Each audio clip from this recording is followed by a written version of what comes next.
ఈరోజు ప్రతి వ్యవస్థ కూడా నిర్వీర్యమైపోయిన పరిస్థితి. ఆర్బీకేలు నిర్వీర్యమైపోయాయి. ఆర్బీకేలో అనుసంధానంగా ఉన్న ఇంటిగ్రేటెడ్ ల్యాబ్స్ ఈరోజు నిర్వీర్యమైపోయినాయి. గతంలో ఎవరైనా కల్తీ విత్తనాలు అమ్మాలనుకుంటే ప్రభుత్వం ఉంది అని చెప్పి భయపడే పరిస్థితి నుంచి ఈరోజు యథేచ్ఛగా ప్రభుత్వం దగ్గరుండి ఆర్బీకేల ద్వారా ఎరువులు సప్లై, విత్తనాల సప్లై ఆపేసిన కార్యక్రమం జరుగుతూ ఉంది. ఎరువుల సప్లై, విత్తనాల సప్లై, పెస్టిసైడ్ సప్లై ఆర్బీకేల ద్వారా పూర్తిగా తగ్గించిన పరిస్థితులలో ఈరోజు ఎరువులు కొనాలంటే రైతులు ప్రైవేట్ బ్రోకర్ల దగ్గర కొనాల్సి వస్తూ ఉంది. ప్రైవేట్ డీలర్ల దగ్గర కొంటే వాళ్ళు కనీసము 100 రూపాయల నుంచి 400 రూపాయలు బ్లాక్ లో అమ్ముతా ఉన్న పరిస్థితి ఎరువులకు సంబంధించి. ఈరోజు క్వాలిటీ కంట్రోల్ చేసే విషయంలో ప్రభుత్వం పూర్తిగా ఫెయిల్ అయిపోయిన పరిస్థితులు కనిపిస్తా ఉంది.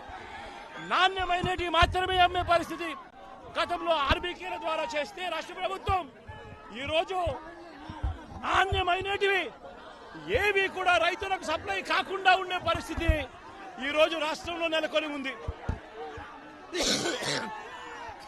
ఇప్పటికైనా రాష్ట్ర ప్రభుత్వం కళ్ళు తెరిచి రైతులకు పెట్టుబడి సహాయం కింద వాళ్ళు ఇస్తామని చెప్పిన పిఎం కిసాన్ కాక 20,000 రూపాయలు ఏదైతే ఇస్తామని చెప్పారో అది కూడా రైతులను మోసం చేసిన పరిస్థితిలో ఈరోజు రాష్ట్ర ప్రభుత్వం కనిపిస్తా ఉంది.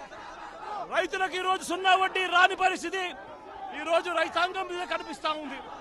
ఈరోజు ప్రతి విషయంలోనూ కూడా రైతులు ఈ ప్రభుత్వంలో నష్టపోయిన పరిస్థితుల మధ్య చంద్రబాబు నాయుడు గారు ఇప్పటికైనా కళ్ళు తెరవాలి, గుంటూరు మిర్చి యార్డుకు రావాలి, వచ్చి రైతుల కష్టాలు తెలుసుకొని రైతులకు కనీస గిట్టుబాటు ధర వచ్చే విధంగా రైతుల కోసం చంద్రబాబు నాయుడు గారు గట్టిగా నిలబడకపోతే తీవ్రమైన పరిణామాలుంటాయి. రాబోయే రోజుల్లో రైతుల తరపున చంద్రబాబు నాయుడు గారిని హెచ్చరిస్తా ఉన్నాం.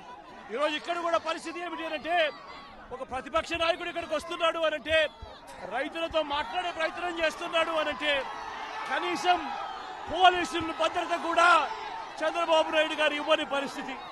నేను ఇదే చంద్రబాబు నాయుడు గారికి చెప్తా ఉన్నా, ఎల్లకాలం ఈ ప్రభుత్వం ఉండదు. రేపొద్దున ప్రతిపక్షంలో మీరు కూర్చున్నప్పుడు ఇదే మాదిరిగా పోలీసు భద్రత మేము తీసేస్తే ఎలా ఉంటుందో ఒక్కసారి ఆలోచన చేసుకో చంద్రబాబు. నువ్వు చేస్తా ఉన్నది కరెక్టా కాదా అన్నది కూడా ఒకసారి ఆలోచన చేసుకోమని చంద్రబాబు నాయుడు గారికి ఈ సందర్భంగా గట్టిగా చెప్తా ఉన్నాం, విజ్ఞప్తి చేస్తూ.